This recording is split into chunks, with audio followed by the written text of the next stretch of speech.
Every spring, along the banks of rivers and streams across North America, something extraordinary happens. The air changes.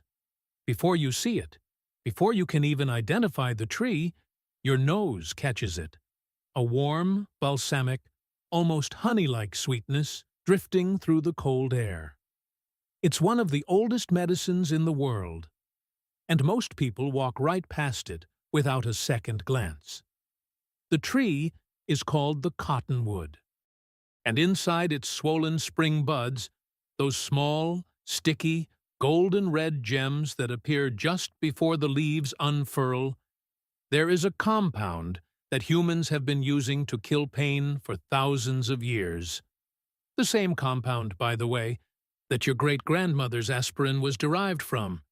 Except here, it comes free, right from the tree. The cottonwood, Populus species, is one of the most widespread trees in North America. You've probably seen it 100 times without knowing its name. It's the tall tree with the rough, deeply furrowed gray-brown bark.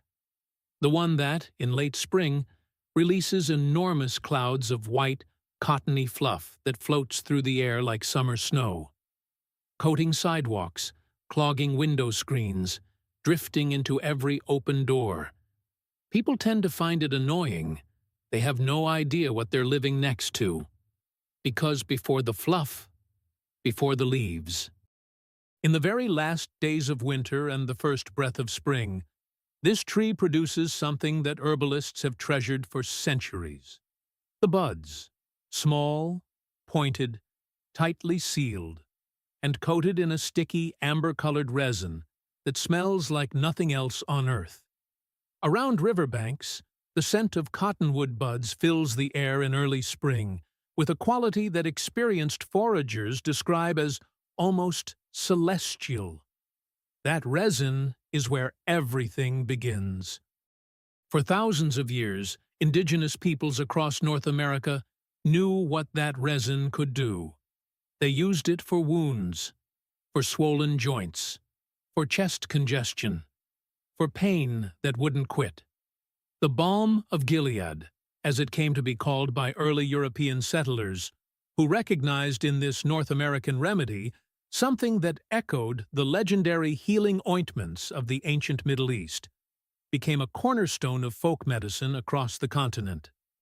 The name Balm of Gilead itself traces back to the Bible, to Genesis and Jeremiah, where a curative balm from the region of Gilead was described as a remedy of almost mythic healing power. The early settlers saw the same power in the cottonwood. But here's the question that haunted early herbalists and eventually drew the attention of modern scientists. Why does it work? What is actually inside that resin that makes it so effective at stopping pain and calming inflammation? The answer, when it finally came, was both surprising and deeply satisfying.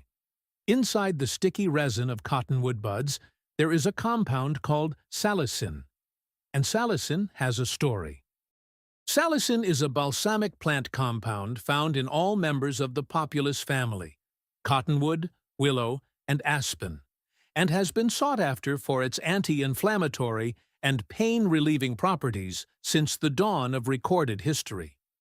When salicin enters your body, it converts into something your body already recognizes: salicylic acid.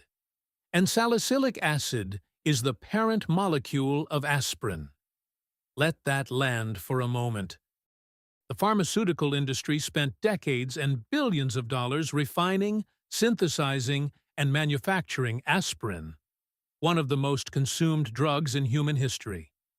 And this tree was making the raw material all along, every spring, on every riverbank, for free. The resin is analgesic, anti-inflammatory, antiseptic, and expectorant, and when applied externally, it can provide remarkable wound healing, joint pain reduction, and chest-clearing effects. But salicin is just the beginning.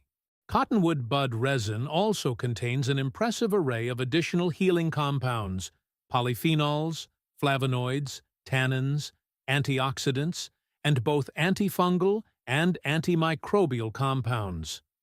The tannins draw tissue together, reducing swelling. The flavonoids protect against pathogenic microbes. The antioxidants support cellular repair. This isn't a one-trick remedy. It's a full pharmacy in a bud. So how do you actually use it? The traditional preparation, the one that has persisted for centuries because it simply works, is an infused oil. The resin is not water-soluble, so making a tea or a water infusion doesn't work. The resin dissolves beautifully in oil and in honey, which can then be stirred into warm water or tea. Here's the basic process. You harvest the buds in late winter to early spring, that narrow window just before the leaves open, when the resin is at its most potent and fragrant. The best ethical harvest comes from branches that have fallen naturally after windstorms, rather than stripping from living trees. Look for stands of cottonwood trees near streams, lakes, or rivers. Cottonwoods are not structurally sturdy trees, so branches break and fall readily in wind, offering an ethical and abundant harvest. Be warned, your fingers will turn sticky and stained a deep amber red.